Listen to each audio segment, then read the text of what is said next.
Hey guys, and you're welcome back to my channel. My name is Nancy. I film about faith, relationship, and lifestyle. I film from Abuja, Nigeria for now.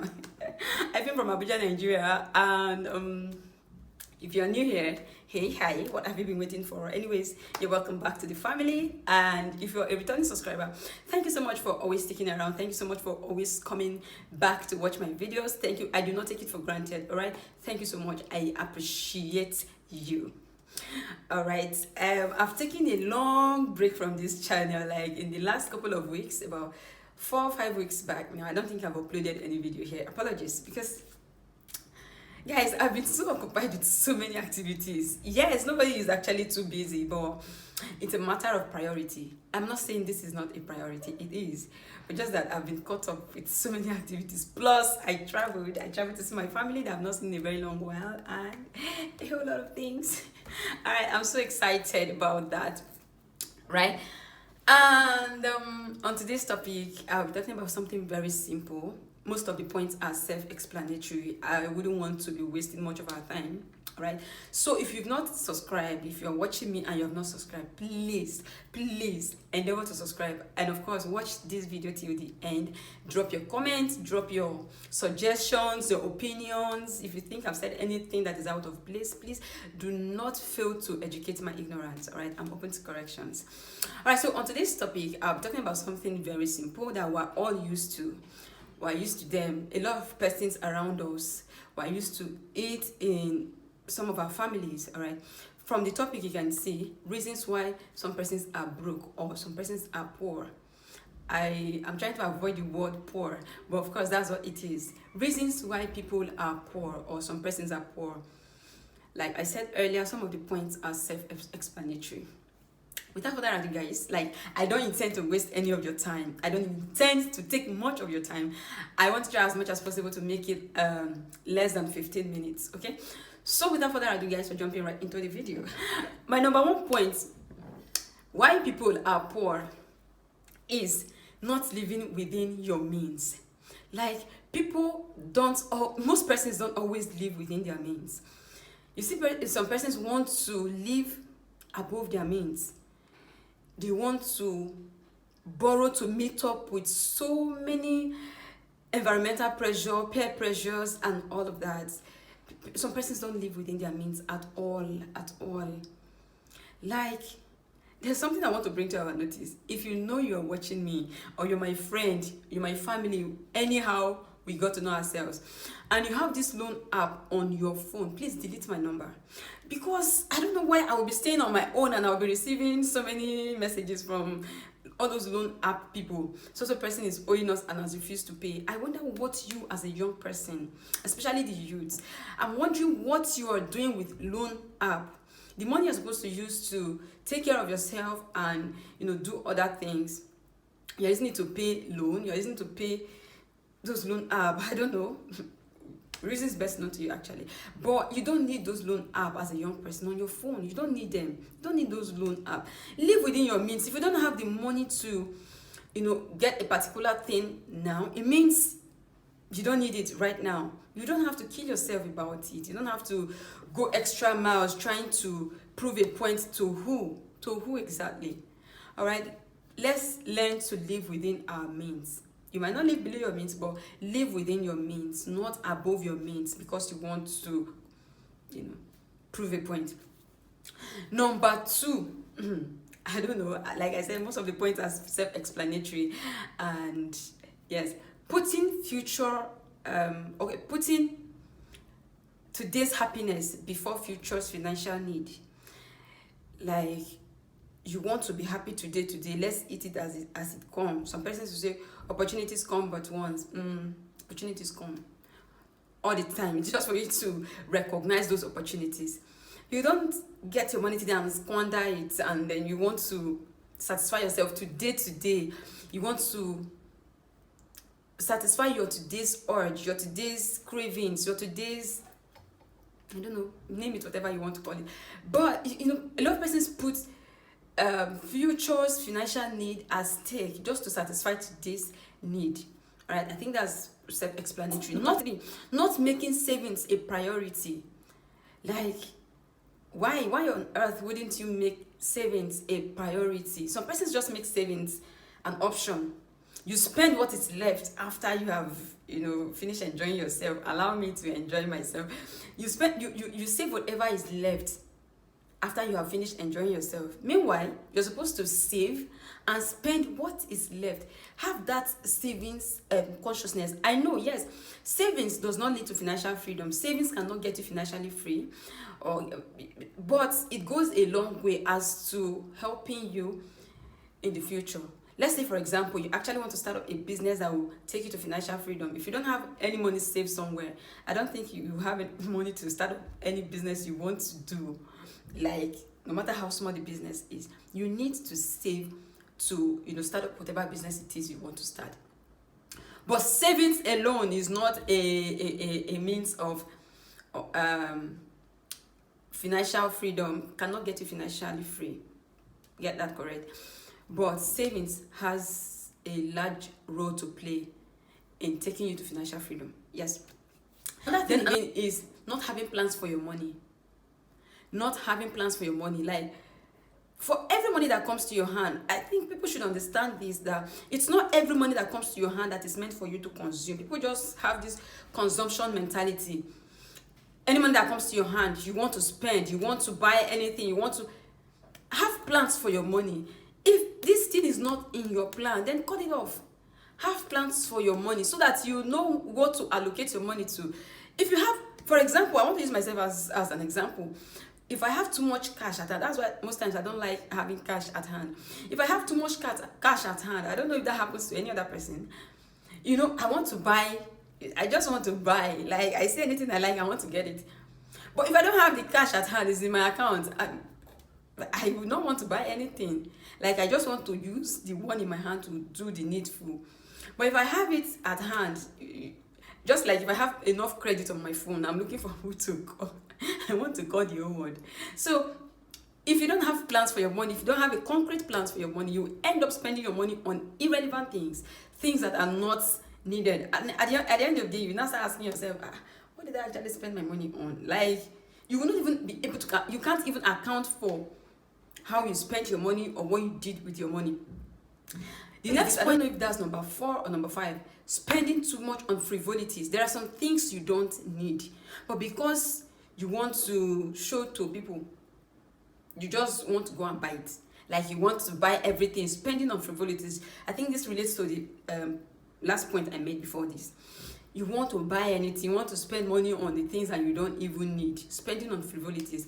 That also explains that if you don't have plans for your money, you can spend your money anyhow. You can spend it on frivolities and all of that.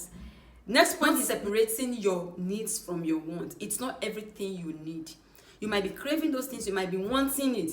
It's not everything you need. You don't need everything that comes to your mind, right? Okay, so it's not everything you need. Differentiate between your need and your want. It has a large role to play in you not getting broke, in you not getting stranded and calling your friends to send you urgent 5K, urgent 3K, and then start branding them wicked if they refuse to send you. I always say this. Don't brand people wicked if they refuse to send you money that they have planned. For example, if I have plans for my money and you are not included, and then you call me for urgent money and I decide to send you, it is out of my own benevolence. And if I refuse to send you, don't say I'm wicked. Well, it depends on how important and how urgent it is actually. There are some things you can't say no to. But if they refuse to send you money, don't brand them wicked. They probably have plans for their money. I'm not saying you should not help people if you want to help. Help. It is good to help people because you never can tell where the seed you sow today, we get to tomorrow and then help you in life. All right. Trying to get rich quick. That's another point. I think that's number 5 or 6. Trying to get rich quick is another reason why people stay broke or remain broke. You just want to get rich quick. The get rich quick scheme. Now, if they tell you, oh, this is where it's happening, you want to invest 20 naira and get 60 naira in less than 24 hours. These people, they attack you at your greed. That spirit of greediness. Invest 10 naira and get 15 naira, you are there. They will tell you, oh no, it's no longer there. It is there, it's happening. Invest 20 naira and get 40 naira in the next 5 hours and all that, in less than 24 hours. And then you are everywhere, you're spending all those your small money on all of this. Before you know it, you end up spending larger amount of money on what you don't even know. All right, trying to get rich quick, I think that's greed. It's actually greed, not. Then another point is not sticking to your budget. We all have budgets and all that. I know it is very difficult to stick to budget sometimes. Like, you've budgeted some things for this month, but some eventualities might happen, which of course you need to go out of your budget and you spend on those things. But then, more often than not, that is it more often than not or not often than more? Idea is needed. You shall understand what I'm trying to say, right? So, oftentimes these things, they don't come often like that. They don't come all the time. So you learn to stick to your budget. Learn to stick to your budget. Sometimes if I go to the market without my list, I will just be buying. When I finish buying and then get home, sometimes after making the list, I might forget those lists at home. And then I'll just go to the market with the mindset that, oh, I'll remember everything. At the end of the day, I'll get to the market and start buying things I don't even, okay, I might need them, but it wasn't included in my list. There are some things, or there are things I can actually do without. But I will just buy them. Then when I now get home, I will now realize that, oh, I've actually bought what is not in my list and all of that. So you have to stick to your budget most times. Stick to your budget. When it is way beyond your budget, then you first of all leave it for now. You know, you might need those things, but then there are some things you might not need. Stick to your budget. All right. Another point, I don't know, number next. You spend more than you earn. How? Most persons spend more than they earn. I think this relates with my first point, not the first point, that's not living within your means. You spend more than you earn. How is that? Necessary. You see someone that is, if you're listening to me and you earn, let's say for example, 50,000 naira as salary, you don't have business with the latest iPhone. You don't have business with the latest human hair, except they come to you as a gift, or somebody gifted you those things, right? If you're earning less, I see no reason why you should be having, high hopes, high taste for things that you cannot even afford. You see somebody that is earning 50K, every now and then they are climbing Uber, they are booking Uber. Sometimes it's not their money.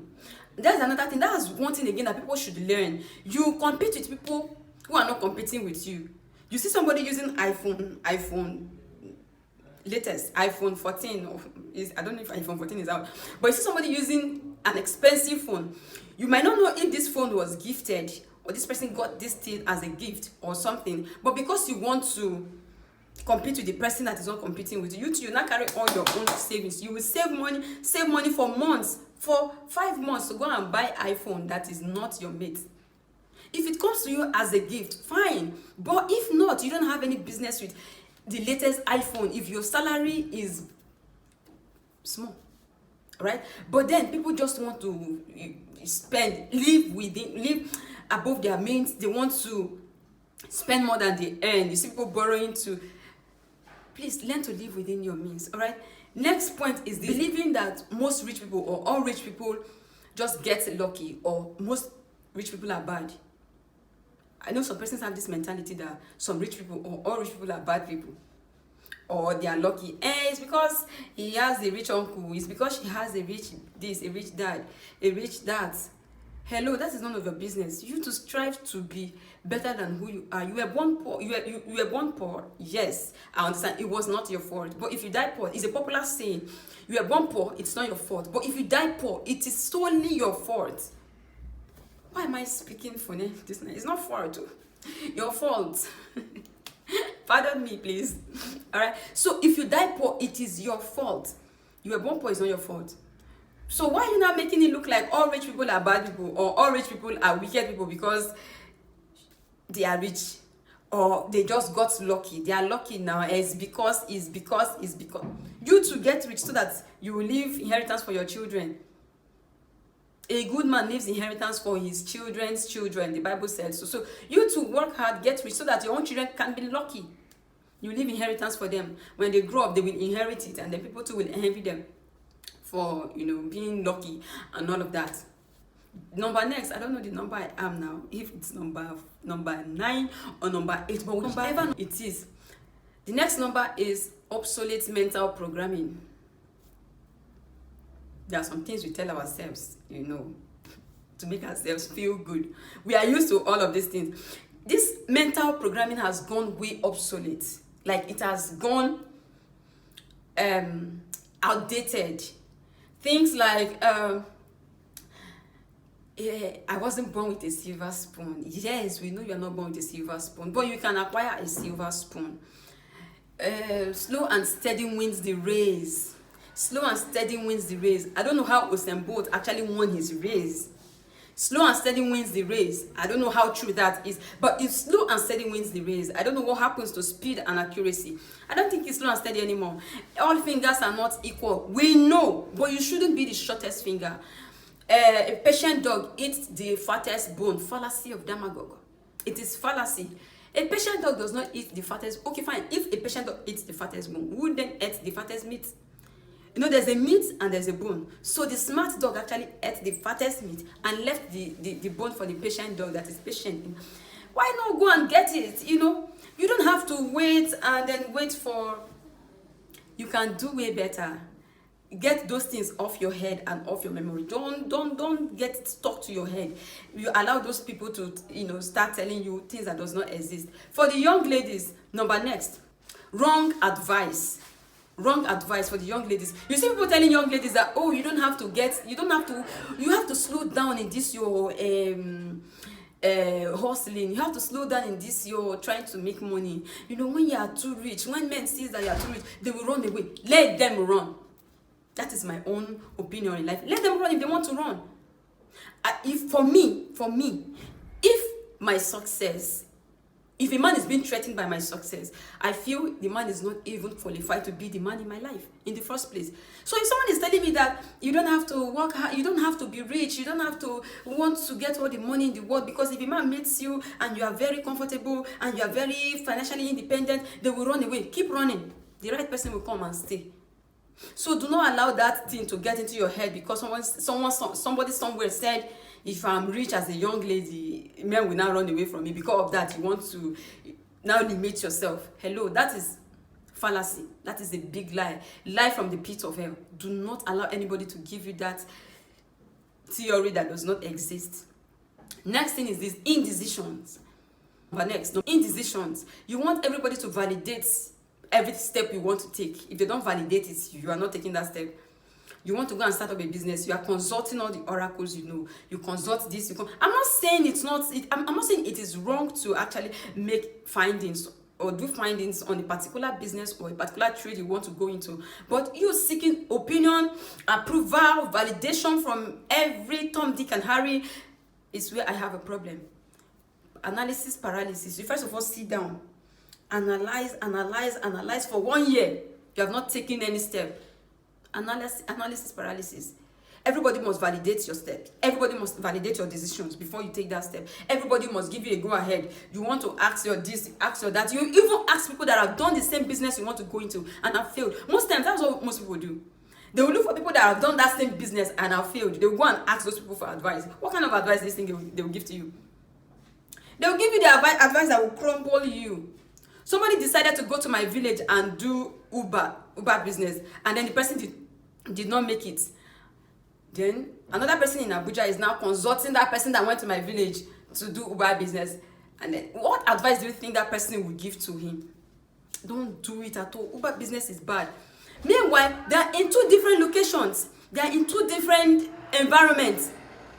Uber business thrives very well in Abuja here, but in my village it does not. So if you are seeking approval, if you are seeking opinion from that person, the person will give you his or her own opinion.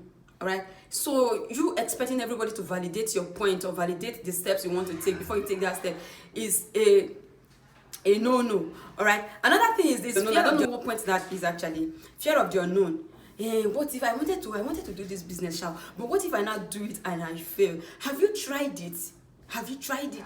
There are persons that have done this business and they've succeeded in it. So you, why are you now feeling that if you start the business, you will fail? Please ignore any noise you're hearing. I know you are hearing too many noise around, so please ignore the noises you're hearing. All right.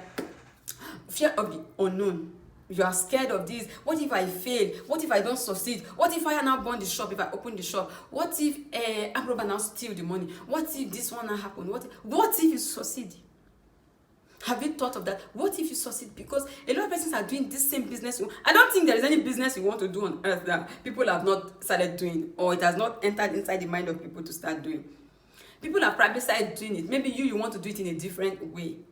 All right, but that's different. But people have started doing it, and they are making success. They are getting success in it. So you now, you want to first of all think, what if I fail? What if I don't succeed? What if I now open a shop and fire now come and burn the shop? What if erosion now come and sweep everything away? What if you now kill yourself with the negativity? It's not right. Kill those fears. Fear of the unknown, kill it. Then this particular one is physical laziness and mental laziness. You cannot be physically lazy and mentally lazy at the same time. That's stupidity. You cannot think outside the box and you don't even have strength. You see people say things like, I don't like stress in my life. I don't just want stress in this life. Yet you don't have brain to think. If you don't have strength, you should be able to think. Like, use your brain. Mark Zuckerberg does not have strength. He doesn't have physical strength, but he had mental strength. So you cannot be physically lazy and mentally lazy at the same time. That is stupidity. Stupidity. I said what I said. It's not nice. Kill physical laziness. If you are physically lazy, then try to be mentally strong, mentally sound. If you are mentally sound, then be physically fit, be physically strong, and physically representative. You represent yourself. So don't be both. Don't be physically lazy and mentally lazy. Baba called us lazy Nigerian youth sometime, and we almost ate him raw. But of the truth, some of our youth are actually lazy. Some persons just want to sit down and wait for one brother overseas to come and settle them. What did you do for them that they want to come and settle you? The reason I'm like this is because my brother has not settled me. My friend has not settled me. My this have not settled me. You want everybody to settle you. And what did you do for them? What are they settling you for? They don't owe you anything. Nobody owes you anything. The moment you realize that nobody owes you anything, the better for you. I mean, know that and know peace, that nobody owes you anything. So if you're waiting for that your uncle outside the country or that your brother somewhere to come and settle you, you're wasting your time, because that is one of the steps to failure. All right, I think I will end with this particular point. I do not intend to make this video long, but I can see it's getting way longer than I expected. All right, so this last point, so that I will get out of your face, out of your screen. Arrival mentality. This particular point has crippled a lot of persons. Arrival mentality. People arrive too quick. If you know me too well, you will know that I'm a die-hard lover of delayed gratification. A lot of Nigerian youths, they prefer immediate gratifications. Like, they just want to arrive now. If they just mistakenly hit, let's say, 1 million, oh, that's it. Everybody will know that they've arrived. I heard a story some time ago of a young guy that was opportune to win Bet Naija. You know this Bet Naija that guys play. I don't know if it's only guys that play that Bet Naija, but I know most times it's guys that play those Bet Naija. So this guy was opportune to play this Bet Naija, and he won. He won a huge sum of money. And you know what this guy did? That was another thing, for money that you did not work for, that just come to you as luck. You might not have the mental strength. You might not have the capacity to manage that money if you didn't work for it genuinely, if you didn't labor for it. Most persons don't have the idea now. They don't have the knowledge to manage the money. So this guy won this large amount of money, and what did he do? He went and lodged in 5-star hotel. He was carrying plenty women, changing women up and down every day. But you know, they go and declare for their friends now, declare for everybody. You just arrive at a joint, and then you want to buy drinks for everybody, buy cereal, buy pepper soup for everybody. He was doing that, thinking the money. You see, money is a spirit. Money will just disappear. It is harder to make money than to spend money. It is easier to spend money than to make money. So once the money is there and you're spending it effortlessly, the money will just be disappearing. So this guy was busy doing that, you know, declaring for everybody, changing women every day, lodging from one five-star hotel to the other. Before you know it, the money went from that large sum of money to square zero, and the guy went down to square zero before his eyes now became open. I mean, in that kind of a thing, I don't know what to call that, if it is stupidity or madness and stupidity put together. I don't know what it is. But most persons have this arrival mentality, inability to delay gratification, to just want it now. And then once we are able to hit that small money, boom, we've arrived. We have arrived. You don't want to work harder. You don't want to invest that money in a system that will generate more money for you, like a stream of income, like that. The money will keep coming. You don't want to do that, but because you've arrived, that's all you need. And before you know it, you go down to square zero. Most times when people hit that money, pride comes in, everything. They want to show to people that they've arrived. Nobody talks to you anyhow again. You now want to go and buy the latest car. Meanwhile, in the next few months, you can't even fuel that car, because that money is not something that is coming every now and then. It's just once, and then you couldn't manage it.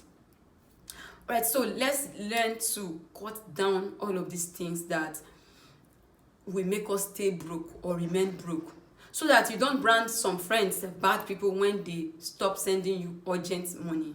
Some persons have plans for their money. Stop being entitled to people's money. If they are not I always say this, if they are not directly related to you, if they are not your parents, this is another thing. You owe your parents. You owe them, whether you want to accept it or not. I don't know what motivational speakers have told you, but you owe your parents. The Bible says, honor thy father and thy mother. You honor them with your respect and your resources. So you owe your parents. And then, of course, your siblings, then your spouses.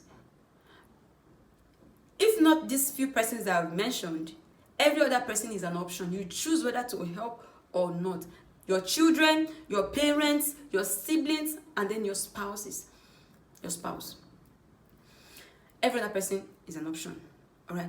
So, as a young man, as a young woman, learn to cut down those things that will make you stay broke, so that some of these persons that are your friends, you are not directly related to them. They are just friends that are willing to help, so that you don't end up branding them wicked people when they refuse to send you your urgent money. All right? So with these few points of mine, I hope I've been able to list out a few points why people stay broke. And then if you think I have said anything that is out of place, like I said earlier, please feel free to educate my ignorance. Feel free to tutor my ignorance. We're all learning. We learn every day. All right? So with this, I've come to the end of this video. Endeavor to like, subscribe, drop your comments so that we will learn together. All right? I'll see you on my next video. Until then, stay blessed, stay fabulous. I love you. Bye-bye.